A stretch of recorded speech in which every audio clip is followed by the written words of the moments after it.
বাংলাদেশের ২২তম রাষ্ট্রপতি মনোনীত হয়েছেন মোহাম্মদ শাহাবুদ্দিন। তিনি পেশায় একজন আইনজীবী ও বাংলাদেশ আওয়ামী লীগের উপদেষ্টা মণ্ডলীর সদস্য। তিনি ১৯৪৯ সালে পাবনা জেলায় জন্মগ্রহণ করেন। তিনি ইতিপূর্বে জেলা ও দায়রা জজ এবং দুর্নীতি দমন কমিশনের একজন কমিশনার হিসাবে দায়িত্ব পালন করেছেন। মোহাম্মদ শাহাবুদ্দিন ১৯৭১ সালে পাবনা জেলার স্বাধীন বাংলা ছাত্র সংগ্রাম পরিষদের আহ্বায়ক ছিলেন এবং মুক্তিযুদ্ধে অংশগ্রহণ করেন।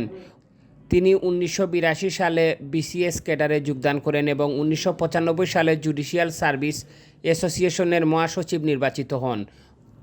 তিনি ২০০১ সালের সাধারণ নির্বাচন পরবর্তী সংগঠিত হত্যা, ধর্ষণ, লুণ্ঠন ও মানবতা বিরোধী কর্মকাণ্ডের অনুসন্ধানে গঠিত বিচার বিভাগীয় তদন্ত কমিশনের চেয়ারম্যান হিসাবেও দায়িত্ব পালন করেন।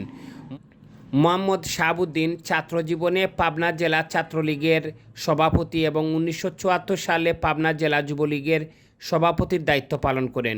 ১৯৭৫ সালে সংগঠিত জাতির জনক বঙ্গবন্ধুর নির্মম হত্যাকাণ্ডের পর কারাবরণ করেন। তিনি বাংলাদেশ আওয়ামী লীগের সর্বশেষ জাতীয় কাউন্সিলের নির্বাচন কমিশনার হিসাবে দায়িত্ব পালন করেছেন।